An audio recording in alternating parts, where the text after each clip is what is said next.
ایک دفعہ کا ذکر ہے کہ ایک شخص کشتی ٹوٹنے کے باعث ایک جزیرے میں پھنس گیا اور کافی دن یہ کوشش کرتا رہا کہ مجھے کوئی بچا لے، لیکن کوئی اس کی مدد کے لیے نہیں آیا۔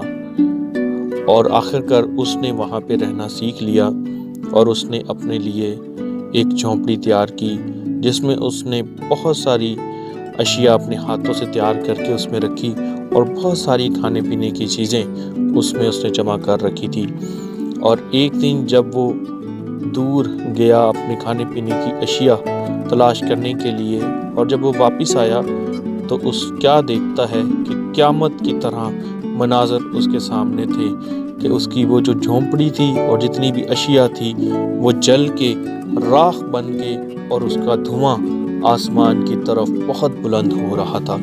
اور وہ دیکھ کے بہت زیادہ رویا اور روتے ہوئے اس نے خدا کو کہا کہ اے خدا، میں آپ سے دعا کرتا رہا لیکن آپ نے میری نہ سنی اور مجھے یہاں سے نہیں بچایا۔ جب میں نے یہاں پہ رہنا سیکھ لیا تو اے خدا، آپ نے وہ جو میرا آسرا تھا، وہ جو جھونپڑی تھی، وہ بھی آپ نے مجھ سے چھین لی۔ اور خدا کو اس نے بہت برا بھلا کہا اور اپنا سر پکڑ کے بیٹھ گیا، بہت زیادہ رویا۔ اور روتے ہوئے اس نے دیکھا کہ ایک بہت بڑا بحری جہاز اس کی طرف آ رہا تھا اور اس نے اسے بچا لیا۔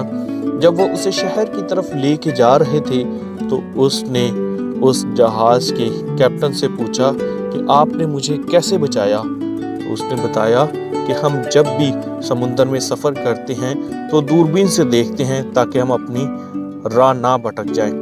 تو جب ہم نے دیکھا دھواں آسمان کی طرف بلند ہو رہا ہے تو ہم نے جا کے دیکھا اور تمہیں پایا اور تمہیں بچا لیا۔ یہاں پہ دیکھتے ہیں کہ خداوند کیسے جب ہم مصیبت میں ہوتے ہیں تو خداوند ہمیں کیسے بچاتا ہے، اور ابلیس ہمیں کیسے مصیبت کی طرف لے جاتا ہے تو خداوند ہمیں بچاتا ہے۔ اسی طرح سے یہ جو وبا کرونا ہے، یہ مصیبت شیطان کی طرف سے ہے، تو خداوند ہمیں اس میں سے ضرور بچائے گا۔ ہمیں خداوند کو برا بھلا نہیں کہنا، بلکہ ہمیشہ خداوند پہ ایمان رکھنا ہے کہ خداوند ہمیں اس میں سے نکالے گا اور خداوند ہمیں بچائے گا، کیونکہ خداوند جو ہے وہ برائی میں سے بھی نیکی کرنا جانتا ہے۔ تو خداوند ہم تمام کو اپنے ایمان کی مضبوطی عطا فرمائے۔